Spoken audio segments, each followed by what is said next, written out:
Shalom, y'all. My End is here with this week's Facetiously Familial, where everyone's a philosopher and nobody does research.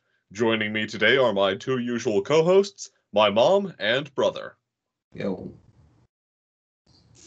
So, how's everyone doing this week? I'm alive. And it's about the limit of what I can say. Nice. So deep. Hey.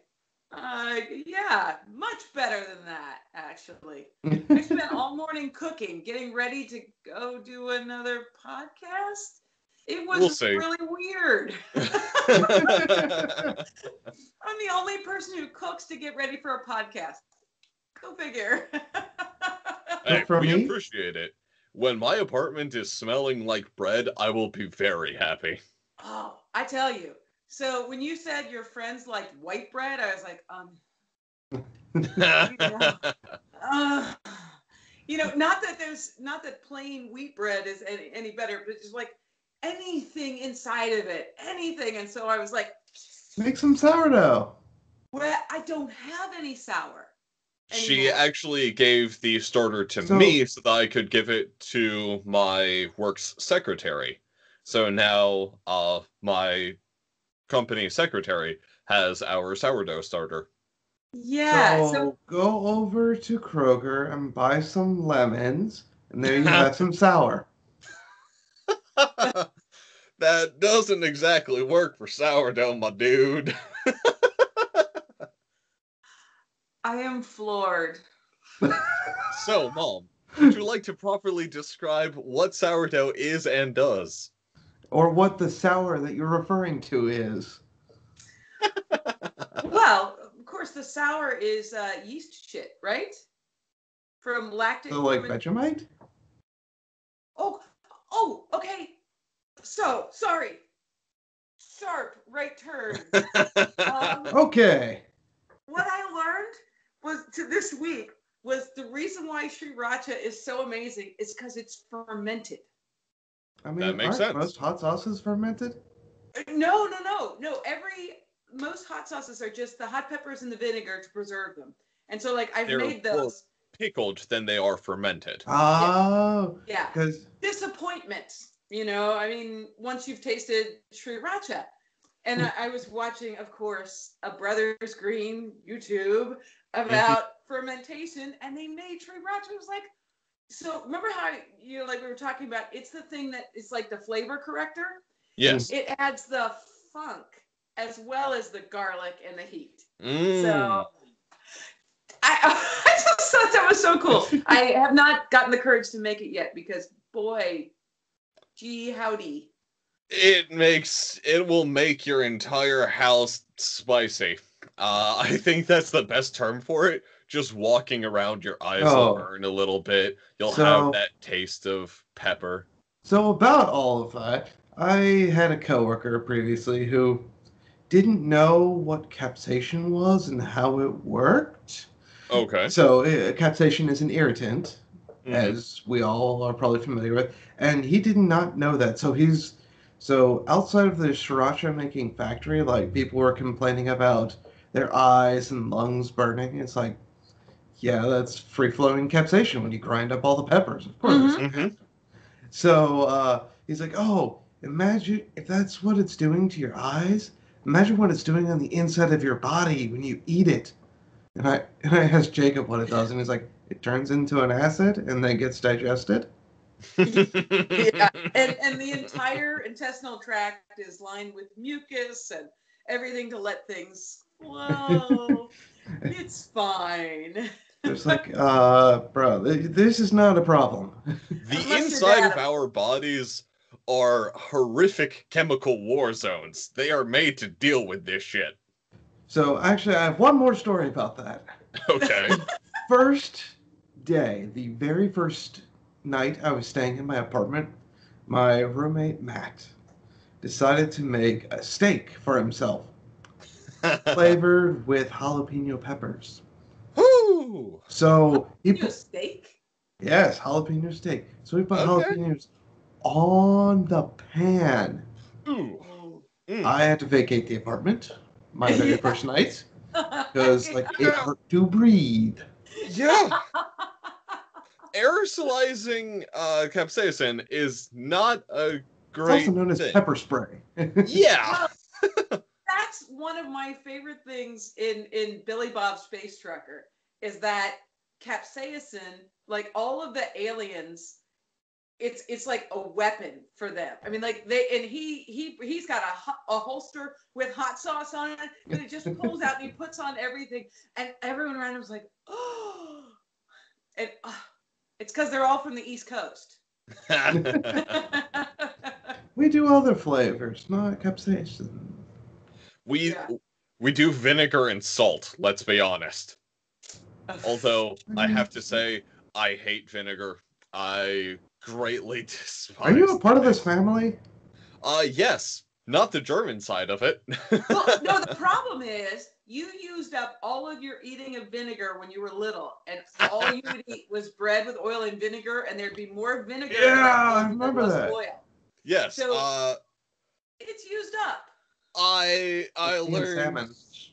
learned a great love of vinegar and then lost it terribly. It was funny because everyone would remark on that, is that like that Daniel would just like the vinegar almost. The stomach hurts just thinking about that. Here's the thing, John. My stomach was already just foobarred, so it doesn't matter what I put into it. It still feels like that. So one time we got one of those flavor-changing berries. You guys have ever heard of them? No. Yes. So there are these magical berries where after you eat them, it changes your taste. It changes how you perceive flavors. So vinegar comes out incredibly sweet. So it was me and a couple friends. We were in one of our friends' backyards, and we just brought an array of just random shit. And so we just took these berries and just started trying stuff. So I started drinking vinegar. Well, it was absolutely delicious. After like 3 swigs, my stomach was gone. Oh, terrible! Like that sounds like something I would do. Let's. Yeah, I'm like hunched over in the corner, going like, "I'll be fine. That was amazing." But ow!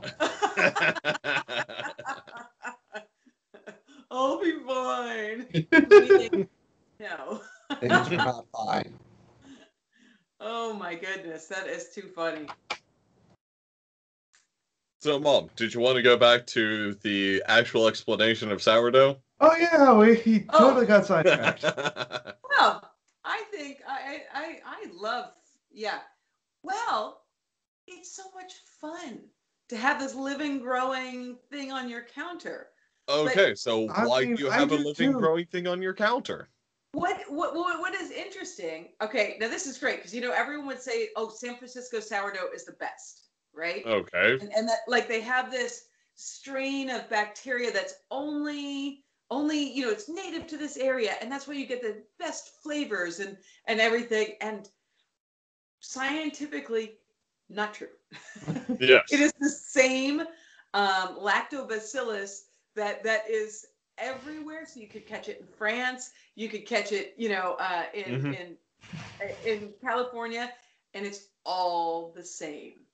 So speaking of living, growing things on your counter, that just reminds me of the last time I had to clean my my rice cooker. I was going to say your rice cooker.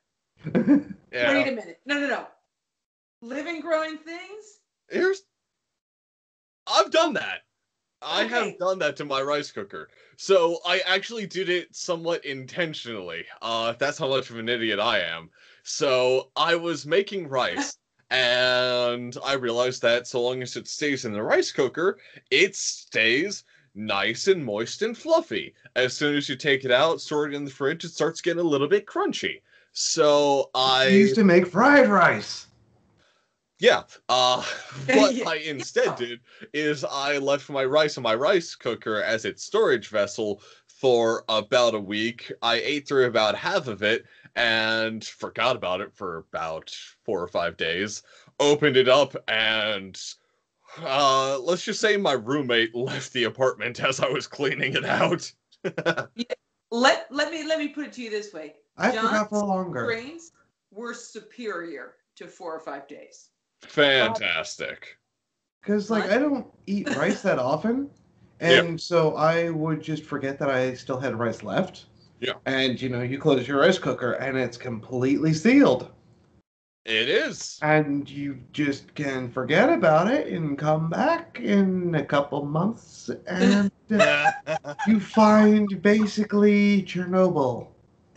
You get nice little science experiments, blue and white threads going places.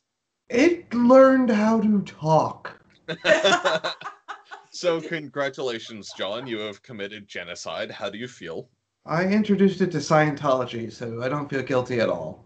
Ah, fantastic. It's on that new planet, right? I Xenu. can't remember that. Wait, Isn't Xenu the alien Yeah. leader? The actual planet? Who Who fucking cares? cares? They're weird. Well, yeah, I did a lot of research when I was writing that novel about Scientology because they make such good bad guys. Yeah. Because they're so welcoming and so supportive and so everything. Mm-hmm. And so avaricious and so they just are so good They are a wonderful cult stereotype because they are everything that you would expect a cult to be. That being said, by the Catholic who admits that his faith is also a cult, so there's that. Well, it was interesting because we in Florence, where I live in Kentucky, there's a place where two roads cross, and we had called it Church Corner. Yeah. Because literally on every corner there's one corner doesn't have a church, but one corner has two. So it makes up for it. But and so you always look at the billboards when you go by and see if they wrote a good statement or whatever. But when the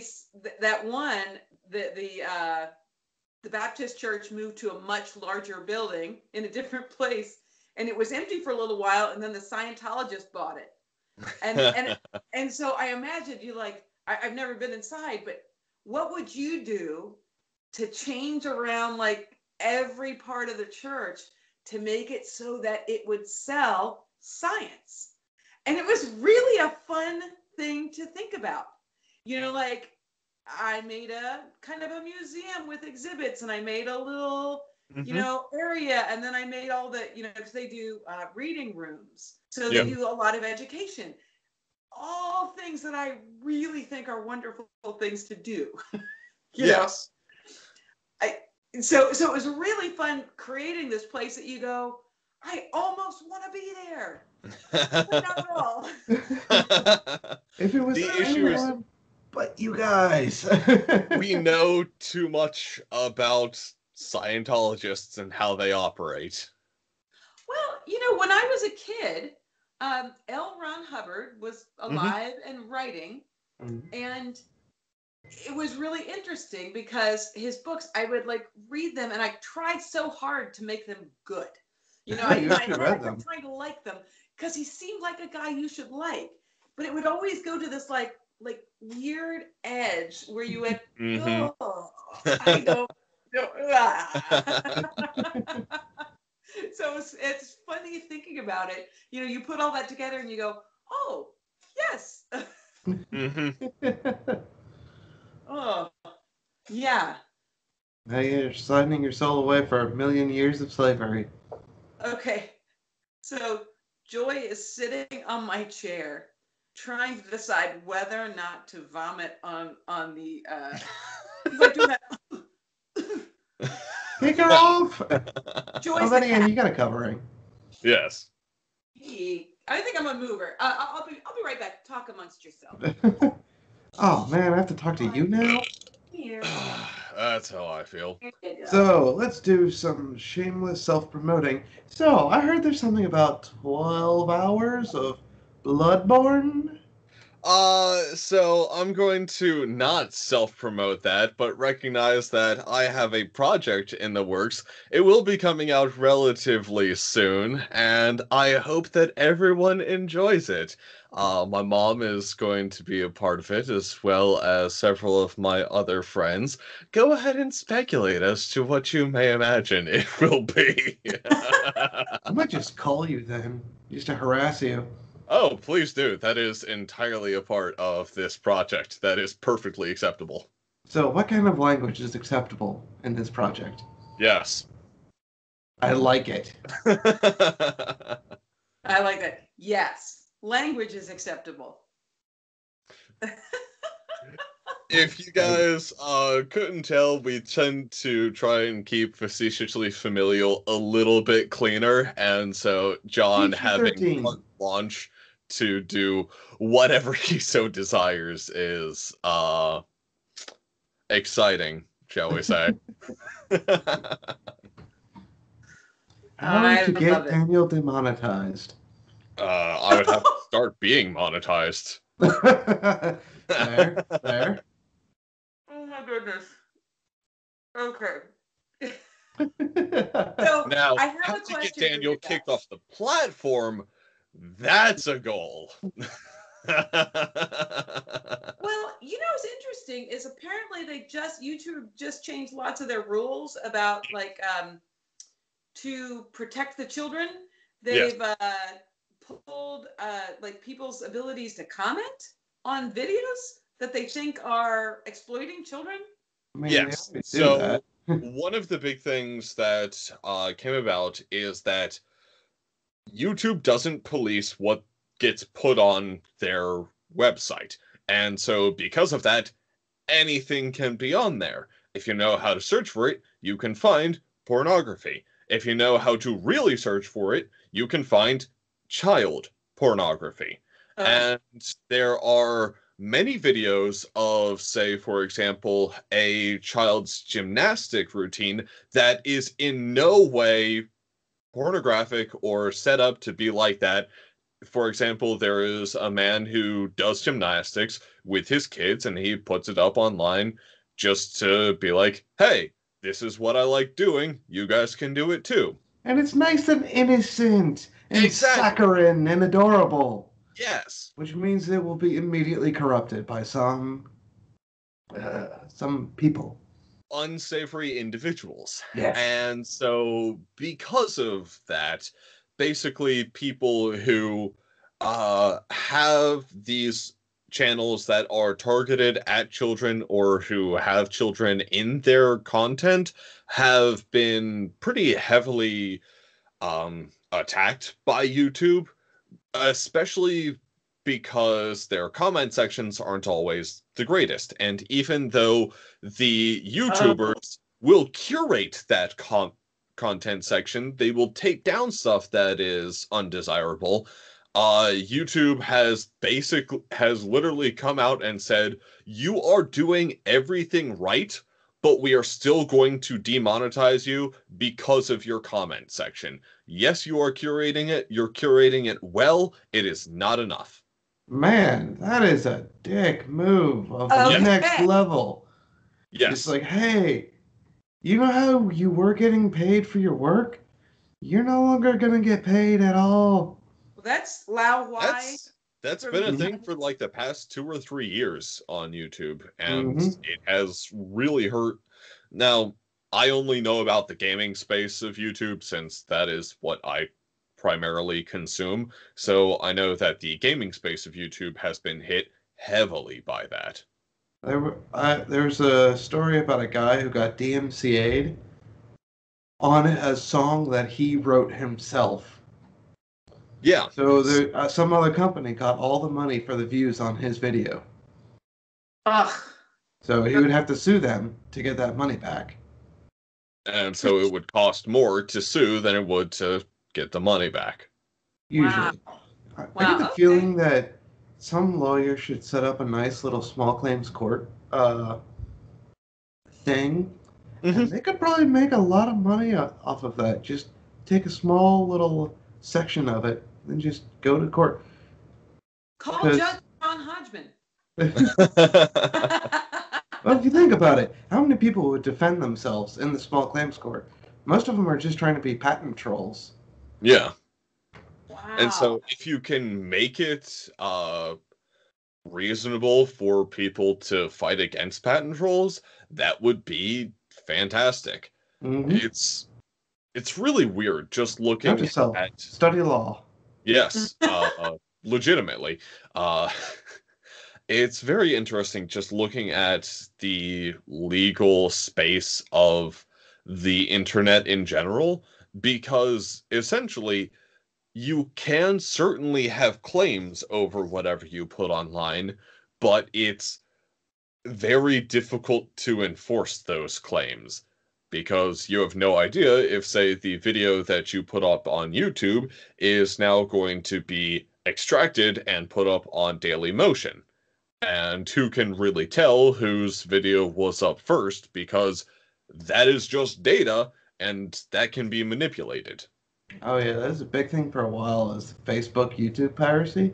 Hmm. People would put up their videos on YouTube, and then someone else would re-upload that video to Facebook and get like 23 million views. So they'd get paid from Facebook.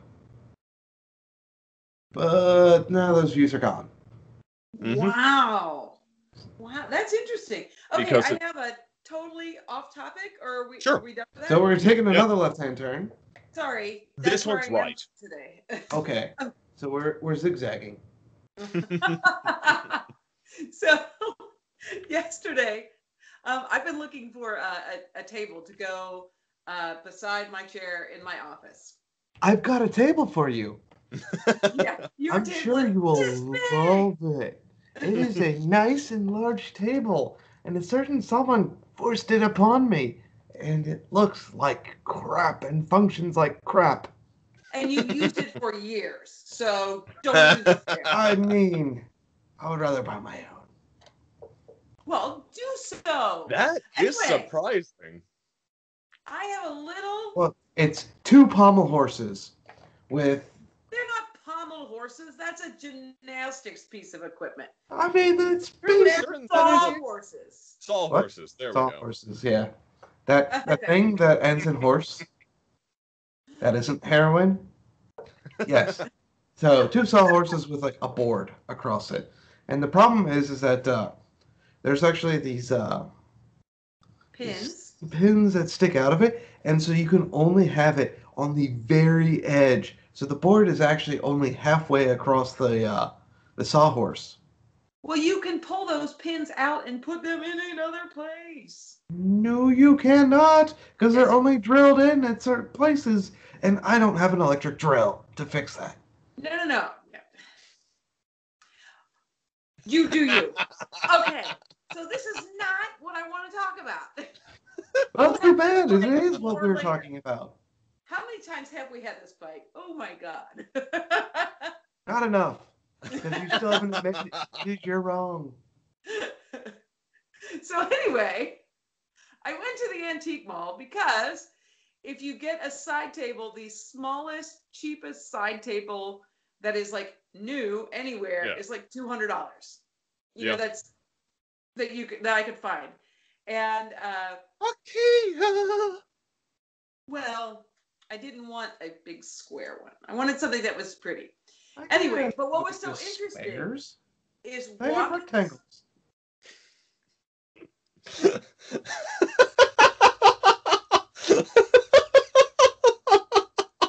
I think I hear my cat not choking again, and I'm going to leave for a longer time. See ya.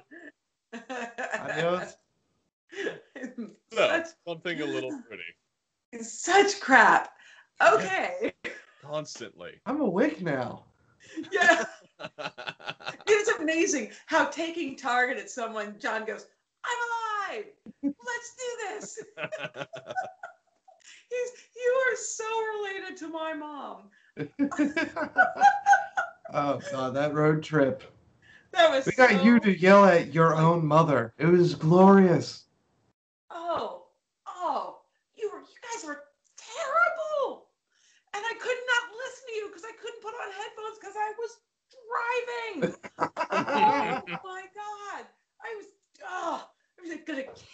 eyes. Anyway. Oh. She likes to claim her generation is the best. That's why she yelled at the one above and below her. You assholes! Okay. This one, like, the subtitle is going to be Giving Mom Grief. Or no, it's got to go this way, right? If I do it. There you go. This is what I learned from teaching, is the timeline goes this way. Isn't it funny? Yes, it is weird. Okay, so what I was trying to talk about was in the antique store, in the antique mall, because I wanted a cheap table. Did you find one? But I wanted, excuse me? Did you find one? I did. Oh. Matter of fact, it's small enough I can even pick it up and show you, but that's okay. My gift to you is you don't have to see my cute, adorable little hexagonal table. Fantastic. But no, so square is too much, but a hexagon. She needed more sides. I did. So, but what was funny is I'm walking through, and there is like booth after. This is a big antique mall, and it is booth after booth after booth of like terrible kitsch. You know? Yeah. Just, yep. You know, terrible, terrible, terrible. And but what makes it terrible, and why do we like it? I wouldn't say like it. It has a certain aesthetic appeal. There is... So, I would put it down to how young the United States is. And the fact that we don't have too deep of a history. So we look at anything that is older than about, I'm going to say 50 years and probably mean about 100 years, and say that is something that is old and to be venerated. Because we do still have that desire to venerate history like every nation does. We are rather patriotic. And and so when we find something that we can say, this is ours, this is entirely ours, and is old by our reckoning, it has a higher appeal to it, even though the aesthetics of it, the United States is weird with aesthetics because, again, we are such a young nation and we tried so many things to try and figure out what is the American aesthetic. And, we haven't figured it out yet. Maybe it's giant robots and explosions. Michael Bay might just be our aesthetic. Blue jeans. Fair. Okay. Blue jeans and Nikes. And McDonald's. Michael Bay. Blue jeans and Michael Bay. I like it. I know. I'm actually kind of okay with that being America's aesthetic. It's very Billy Bob. Yeah. I love that. But you're in some ways you're really right. I mean, my table that you can't see right here is 160 years old. The table I bought yesterday is 70 years old. Yeah. The thing in the settle in the living room is about 160, 170 years old. And we like it because it's old. Mm-hmm. See, like, when you first said that, I was imagining all, like, the tchotchkes that you find in the antique malls. Well, and those things are so dumb. Yes. Except... kitsch is old now. The only time where I find where, like, a part of me likes it is when they are comically racist. Because it's funny to look at how things have changed over time. You look at it and go like, wow, this was not only acceptable, it was acceptable to the point where this shit sold. I'm glad I don't live then anymore. Well, last night we watched Trevor Noah, and he was talking about what a terrible Black History Month it was. And then he just showed clip after clip after clip, and it was all those guys who had the blackface scandals. Yeah. And it was Nike's shoes being all white for Black History Month. And that sweater that you pulled up to here and had the big red lips, you pulled it up to your nose. And the shoes that were like black with huge red lips. All of Oh, those things came out this month. And what else? cool.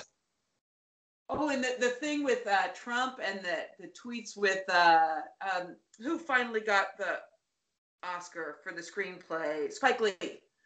Spike Lee finally, I mean, he is such a great filmmaker. I mean, he's not my style because everybody knows I like sweet, happy movies, you know. Saccharine. Okay, a little bit, you know, almost. I'm not quite Hallmark Channel, but you know, but I mean, Hallmark adjacent. If Bob Ross would make movies, she'd love them.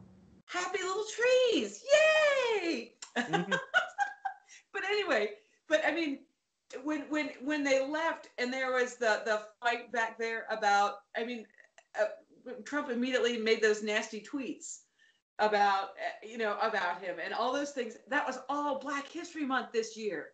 I mean, I was so shocked by I never put all that together. It was so interesting to me. Because we talked earlier, and I typed this down as thing that we wanted to come back to was literally, these are the words: 3 generations, prejudice, and libtards.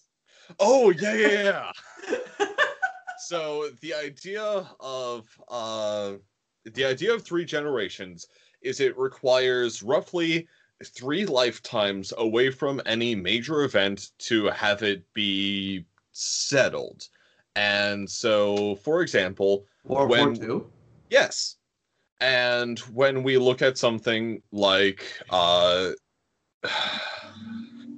the March on Washington that Martin Luther King instigated, we are not yet fully 3 generations out from it. We are still living deeply in the fallout of the civil rights movement. Yes. And we are trying to figure out how we should actually come together as a nation and as a peoples that live in this melting pot that are now trying to accept the fact that it is a melting pot. But one of my issues with the way that the fallout is happening is specifically with gender politics. While I am an ally of the LGBTA, I'm fairly certain LGBTQA. Q. There we go. Because they added in queer and asexual to their acronym. While there are some like 27 letter ones. Exactly. That is my issue. The fact that gender politics has become such a thing, and I am sitting here as a straight, white, cis, Catholic male saying, okay, slow your roll. We still need to help out Black people. Until they have legitimately all of the rights that I do, you guys who are still me, just with a weird quirk about you, need to back off. This is when we lose all of our viewers. Goodbye, people. My apologies, but the fact that we are not 3 generations out, and specifically looking at the Democratic Party, the fact that they are unable to get a lot of work actually done within Washington, I think is because of how scattered the Democratic Party is. Well, yeah, because people won't form coalitions. Exactly. Like, it used to be that the blacks and the Jews had a lot of commonality and a lot of like voting together and a lot of, now I don't know enough to know about that thing, but I think that is a problem within the Democratic Party. You know, like if you're a Christian Republican, all you look at is, are they pro or anti-abortion? And then you're done. You got one issue, and then you go, okay, good. And the Democrats are like, no, you got to have all these issues, and they all have to be right. And, you know, yeah, I would agree with that. I just want actual change to be made, And I look at all of the different policies that are trying to be enforced, and if we could just focus on one for 5 years and then focus on another for 5 years, within 20 years, we would have four substantial changes to our basic idea of an American society. And I think that that would be a more positive way to put our energy.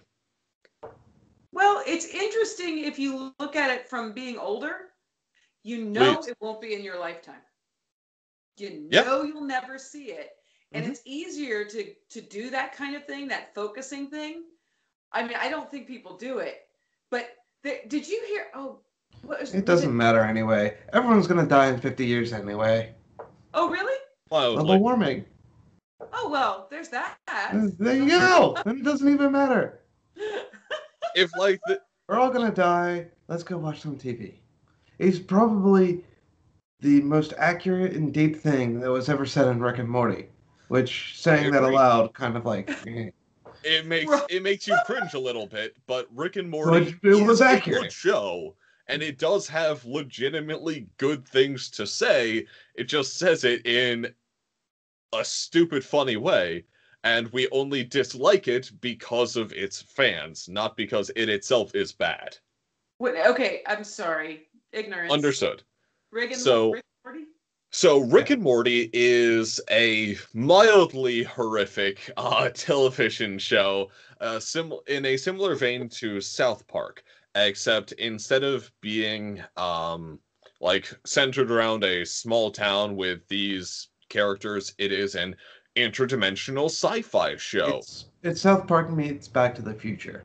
Exactly. It was actually based upon a short where they were making fun of Back to the Future. Oh, that's great. Okay. And who likes Rick and Morty? A lot of In the autistic meanest, in the meanest way to say it, autists. people. You remember the whole Szechuan sauce controversy? Okay, so in one episode of Rick and Morty, they kept making jokes about this old McDonald's sauce that's 20 years old. It's a Szechuan sauce that got released as a promotion for the movie Mulan. Oh. Yes. And so they kept making jokes about it, and people went insane for it. Eventually, the outcry got so loud that McDonald's was like, okay, we'll re-release this sauce. Who cares? And people went ape shit because McDonald's only gave each store like 20 packets of the sauce. Oh. So people started like destroying McDonald's and making massive scenes because they couldn't get their chicken nugget sauce. Sorry, their tendies sauce. Wow. And A that lot of immediately people lost good destroyed. boy points that day. Yeah, they destroyed all credibility that Rick and Morty fans had, and that's why it's so common now to hear, "I'm a Rick and Morty fan," kind of. But I'm not that Rick and Morty fan. Yes. And Oh, that's so funny. that stereotype got expanded with To be the fair, Pickle you have Rick. to be certainly smart to understand it. So, okay. Funny thing about that particular copy pasta. There's a copy pasta where it talks about how intelligent Rick and Morty is.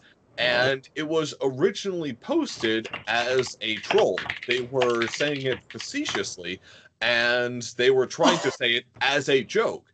But then people started posting it to other places and didn't realize that it was supposed to be humorous. People thought that it was, yes. Oh my I Uh, just posted the wall of text. To be fair, you have to have a very high IQ to understand Rick and Morty. The humor is extremely subtle. and Yes, without a Rick and Morty salt, is very subtle. Let's get a purge going. Yeah, that's subtle. And without a solid grasp of theoretical physics, most of the jokes will go over a typical viewer's heads. There's also Rick's nihilistic outlook, which is deftly woven into his characterization. His personal philosophy draws heavily from Nardonia Volia literature. For instance, the fans understand All this right, stuff. we got it. We got it. Oh no, that's Ah, hurts that my was soul. what I had It's- the review from an Amazon. Exactly. This That's it. is hilarious. This is Yes. great biting satire of the Rick and Morty community, but people thought that it was the Rick and Morty people that put it out there. And so people started to reinforce that within themselves, saying, yes, this is the Rick and Morty fandom. We embrace this, instead of realizing that, oh, maybe we're going a little bit too far, and this is supposed to be a joke. That's like that show about, I can't remember the name of this show, about Nazis, where the guy, the one who's the white supremacist, is so buff and amazing and all these things, and they've taken him kind of as a mascot, even though the movie was about a negative for that. Oh, American History X. I'll just say yes. I'm pretty sure that's the one that you're talking about, where it's absolutely making fun of white supremacists, but apparently a lot of them take it as like their movie. Yeah, Lindsay Ellis had she does commentary on movies and stuff like that, but it's almost like literary criticism of the movies, and they're really interesting. And she had all these things because it was like, when is it okay to talk about Nazis? Because she did Hitler in Springtime. Yes. And Hitler in Springtime, because he's so ridiculous, is the only one that has not been picked up by white supremacists, because it's just, there's so obviously stupid. Right, and I love that is the plot of the actual movie, because people go, oh, now this is funny, and now we like the play. I feel Will so Ferrell sorry. as a Nazi? It's fucking hilarious.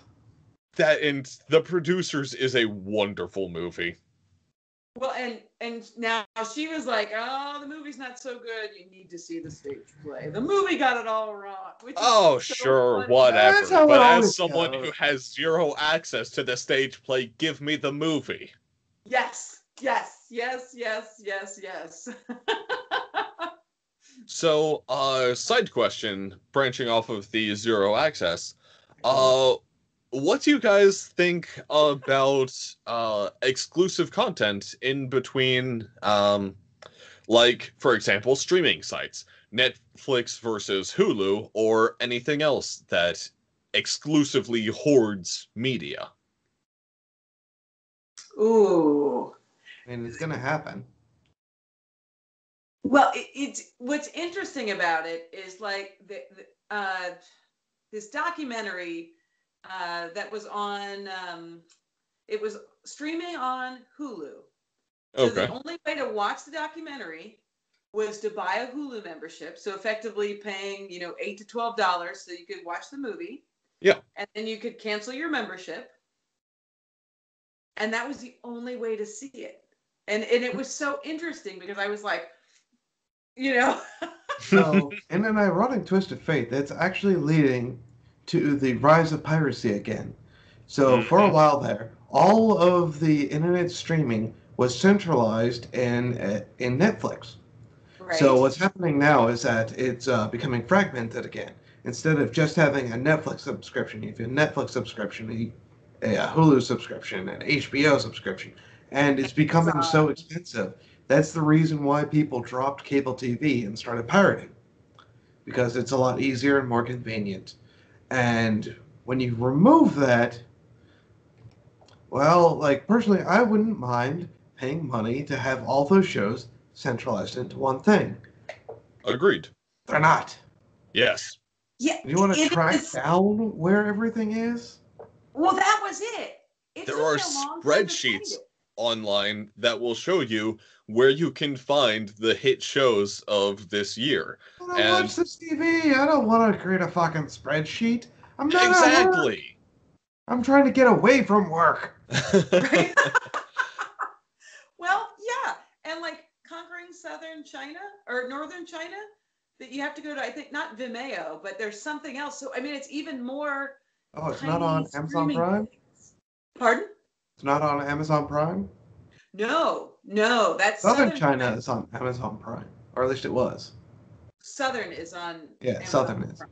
Yeah, but it was like it's just like the next thing that you got to go search out and find it. I feel like they're making it harder. I actually started buying DVDs again so that my favorite shows I like to watch. Yeah. I know I'm going to come back to 5, 6, 7 times, 5 years apart. They're now here.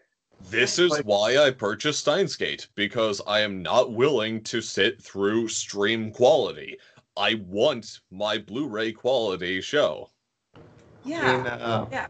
Like Futurama is no longer on Netflix, and I no longer have Netflix. Exactly. So how are you going to watch this stuff? I think Either that we're pirate going it or buy the DVD. Exactly. And I think depending that on the physical DVD media price, is going to see a bit of an up tilt over the next 5 years until the next big thing that causes physical media to die back off again. Yeah, I've experienced it. Like I've priced Farscape.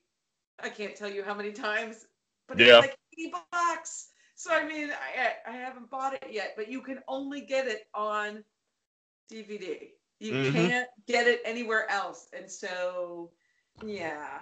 Oh, So what? You can't get it in VHS? Laserdisc? How's about cassette tape? Oh, It's audio I have only. a cassette tape player. What's wrong with that, huh? Nothing. You could listen to the soundtrack of Farscape. There was something really funny that was talking about things that are no longer in people's lives, and one of them was a cassette tape with a pencil stuck in it, winding the tape back into it. I always stick my finger. But it was really funny because there are definitely like breakpoints where there are things that just you'll never have the experience of. Yeah. So, going back to Farscape for a moment, you said that it was about $80 for the DVDs? Yeah. So consider it by the movie logic. How many hours of Farscape are there? Take that money, divide it by the number of hours. That's your $1 hour of entertainment for one viewing. Oh. Oof. Wow. Okay. You're not kidding.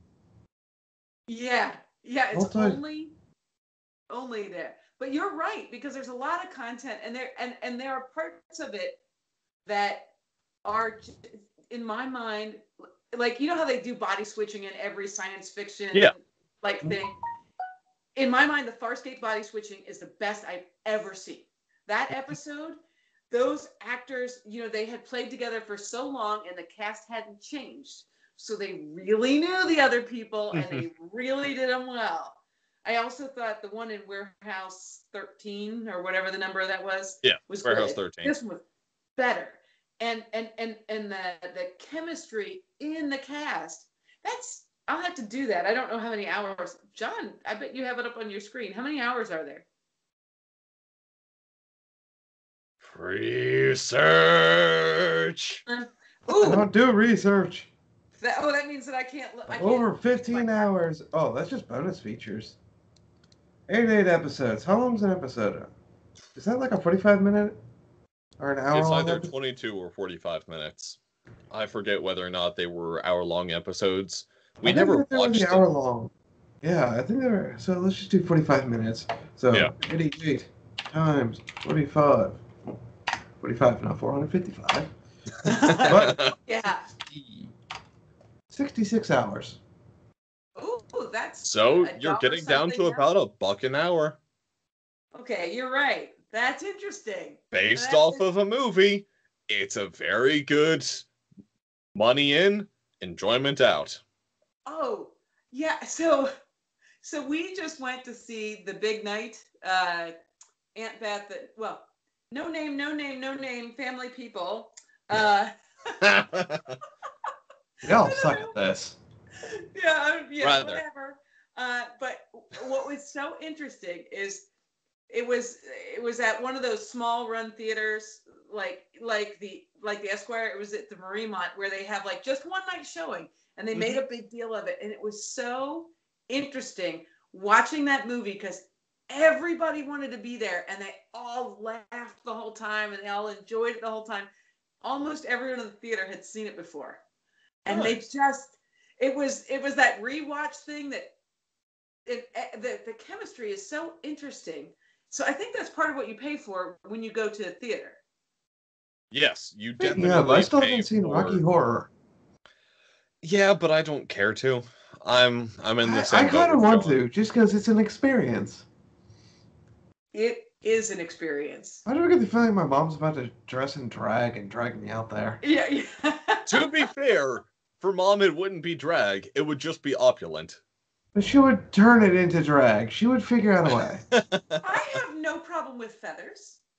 I like opulence is good. I think it's very important. Feathers are erotic. Kinky's the whole chicken. That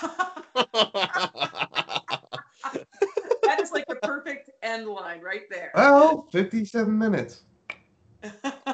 Well, technically 50 minutes of recording. We did have about 7 minutes of fumfering around as Mom tried to get her dough together. Hey. So, John, were you able to find us any kind of products for this week? So I expected this podcast to start an hour later. So I had a very marathon of a night last night. Lots of drinking. Yes. And ended up drinking chai tea and playing euchre at the end of it. That's a for good like night. 2 hours, which is great because we're all drunk as hell trying to figure out the rules to euchre. Wait, I thought you said the jack was the strongest. No, but the jack's only the strongest if it's in the same color as the trump. So this jack of a different color is just a jack. Yeah? Yes. Shit. Well, I just lost this trick. Euchre is I do love euchre. It's one of the best four-person card games. Well, we're gonna play Gin Rummy, and I was like, oh, I'm down for that. Yeah, because those are rules I can do when I'm drunk. I've done it enough. 3 of a kind, straight. We're good. Oh, perfect. So what he's saying is, no products. Just as you said in your tagline, there is no research. I researched how not to do research. Wait, what? I researched the inside of my eyelids for hours last night. I definitely did. To be fair, if there was a meta paper that was how to not do research, I feel like it would be a very useful paper to be compiled. Here are all of these different studies that were performed, and here's all the ways that they failed. Not in the way of like gathering information, but the procedural, how you should put something together. I feel like that would actually be a very useful scientific paper. There already is, I guarantee you, of how to actually do research. Not how to do research, how to not do research. Which is how to do research. No, it's not. Oh, yes, it is, because if you learn all the negative ways of doing that, you can avoid them and try to dodge those pitfalls. So what you need is a how to do research and a how not to do research, because then you can you construct how you are going to perform whatever scientific experiment you decide to perform, and then you come back through it with the how not to do research to distill it down to its most finite and useful points. All right, so I'm about to look this shit up right now. we got some shit, and research. I found a great result. It's called.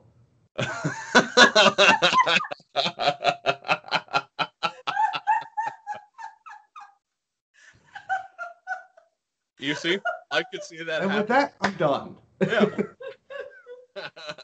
Bye, y'all. I hope y'all enjoyed us being facetiously familial. We'll be back same time, same place next week. If I'm not a lazy bastard.